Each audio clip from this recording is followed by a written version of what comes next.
Salut à tous, je veux qu'on jette un œil ensemble à ces deux graphiques. Le premier affiche une hausse de plus de 120% sur un an. Le second, lui, a grimpé de plus de 160% sur les 12 derniers mois, et il ne s'agit pas ici de petites capitalisations. Ces deux projets sont respectivement Monero et Stellar Lumens. Tous deux figurent d'ailleurs dans le top 35 mondial par capitalisation. C'est typiquement le genre de performance qu'on s'attend à voir pendant une saison des altcoins, mais cette fois, le phénomène ne touche pas l'ensemble du marché. En réalité, la plupart des altcoins affichent même la tendance inverse. La vérité, c'est que nous sommes bel et bien dans un marché haussier, mais seulement dans certains segments, et pour les autres, ce n'est clairement pas le cas. Il n'y a pas encore eu de véritable alt season. Alors pourquoi ? La réponse est multiple, avec du bon et du moins bon.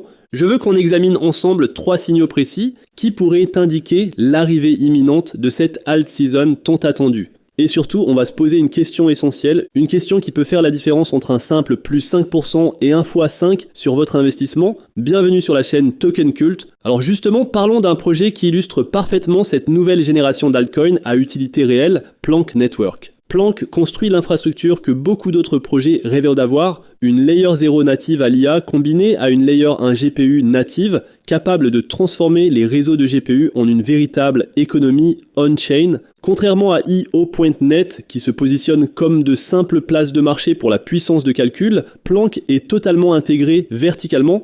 Résultat, une puissance de calcul jusqu'à 90% moins chère que les clouds traditionnels comme AWS ou Google Cloud, avec en plus une orchestration programmable, une base de données vectorielle intégrée et un staking tokenisé de GPU. Aujourd'hui, le réseau Planck dépasse déjà les 60 millions de dollars de TVL GPU avec plus de 1900 GPU haut de gamme actifs. C'est aussi 1,6 million de dollars de revenus réels et une adoption institutionnelle impressionnante. Cambridge University est déjà en production et Oxford et Stanford arrivent prochainement. Le projet est soutenu par de gros noms de l'industrie ainsi que des grands de Microsoft, AWS et Nvidia.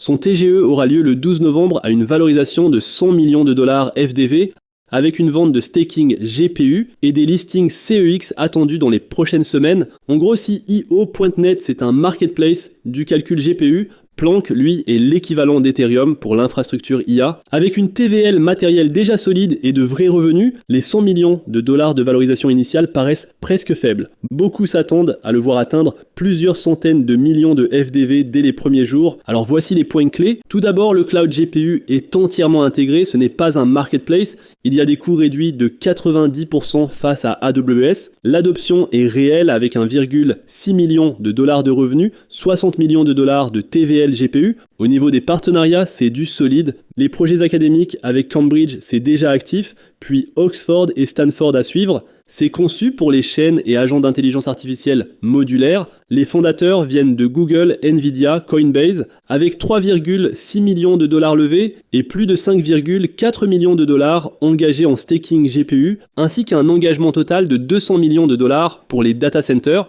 le tout audité par Certica et soutenu par des investisseurs stratégiques et plus de 150 investisseurs privés. Les prochaines semaines s'annoncent cruciales. Le TGE officiel est prévu pour le 12 novembre 2025 avec le lancement du staking GPU et l'arrivée d'entreprises comme Oxford, Stanford ou Toronto sur le réseau. Et pour ceux qui veulent participer avant tout le monde, vous pouvez encore rejoindre la plateforme officielle ChainGPT Pad. Dépêchez-vous, la vente se termine bientôt.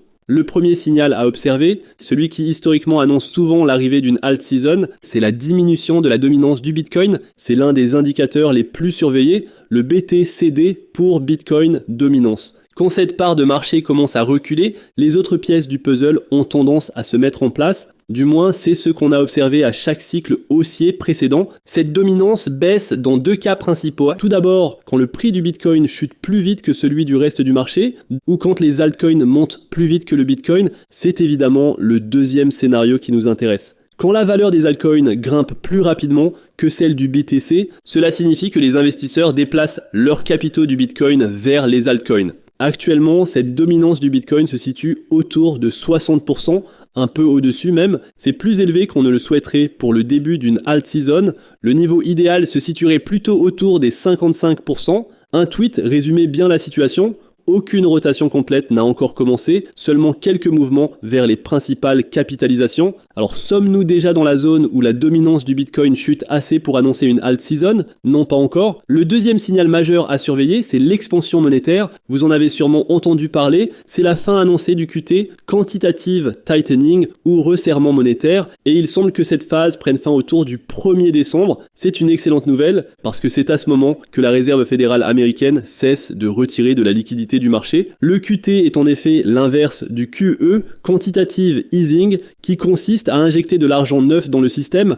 Or, notre marché a besoin de liquidité, c'est ce qui permet d'acheter des actifs et de faire de l'argent avec cet argent. En ce moment, pour les 4 prochaines semaines, nous sommes encore dans la phase de resserrement. Quand la liquidité reviendra, elle se dirigera d'abord vers le Bitcoin, puis vers les altcoins de qualité, Ethereum, les grandes capitalisations, les moyennes, et enfin, s'il en reste, vers les petits projets à haut risque. Mais dans tous les cas, ce qu'il faut retenir, c'est que le marché a besoin de plus de liquidité, et comme on l'a souvent répété, il y a aujourd'hui trop de tokens, trop de projets, et pas assez d'argent pour tous. Nous ne sommes plus dans une époque où la marée montante faisait flotter tous les bateaux, il y a simplement trop de bateaux, les conditions de 2021 ou 2017 ne se reproduiront pas de la même manière, et pendant cette période de resserrement, la liquidité est encore plus rare. Moins de dollars, moins d'euros, moins de yens, c'est une des raisons majeures pour lesquelles les rendements du marché sont si inégaux et pourquoi ce bull market ne donne pas l'impression d'en être un. Le troisième signal, plus hypothétique mais tout aussi important, c'est la réouverture du gouvernement des États-Unis.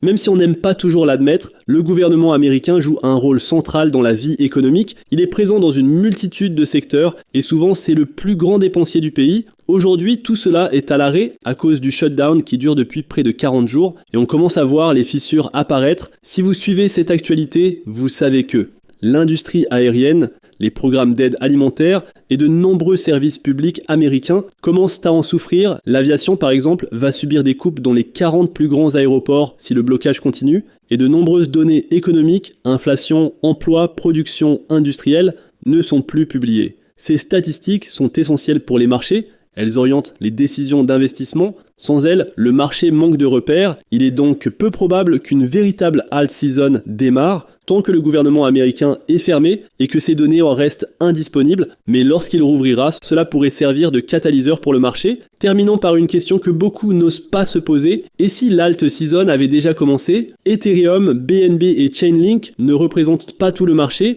mais ce sont des leaders. Et ils affichent tous des hausses de 20 à 40% sur un an. Même si cela ne se ressent pas forcément, les chiffres, eux, sont positifs. Un de nos favoris, Hedera, a même bondi de plus de 240% sur la même période. Autrement dit, objectivement, ces projets sont déjà en bull market. Peut-être pas comme on l'imaginait, mais les chiffres sont là. Quant aux shitcoins, Trump, Melania, Elon, Shiba et compagnie, c'est une autre histoire. Ils ont atteint leur pic en novembre, en décembre et perdent de la valeur depuis. Mais encore une fois, et si nous étions déjà dans une alt season, la réalité c'est qu'il n'y a pas assez de liquidité pour reproduire les hausses spectaculaires de 2017 ou 2021. Il y a trop de projets, trop de tokens et pas assez d'argent pour tout le monde. Nous le disons depuis des années, c'est un marché de sélection. Il faut savoir choisir les bons projets. Les grandes thématiques du moment sont claires, l'intelligence artificielle, les real world assets et surtout l'utilité réelle des projets. Un token doit apporter quelque chose de concret, payer les frais de gaz ou voter dans la gouvernance, ça ne suffit plus. Les projets capables de créer de la valeur réelle ou de se développer dans leur secteur seront ceux qui tireront leur épingle du jeu. Je pourrais tenter de deviner quel sera le projet IA leader d'ici 6 mois, mais l'important c'est de détenir les projets les plus solides dans chaque catégorie. Ce que j'essaye de dire, c'est que l'époque où n'importe quel token faisait x10 ou x50 est révolue, si tant est qu'elle ait vraiment existé. Il faut désormais choisir avec discernement. Mais si vous le faites bien, vous pouvez encore dénicher des projets capables de multiplier leur valeur par 5 voire 10 avant le prochain cycle. Simplement, il faut être beaucoup plus sélectif. Et donc voilà pour cette vidéo, dites-moi dans l'espace commentaire ce que vous en pensez. On se retrouve très vite pour une prochaine vidéo. D'ici là, faites attention à vous, investissez bien et à la prochaine.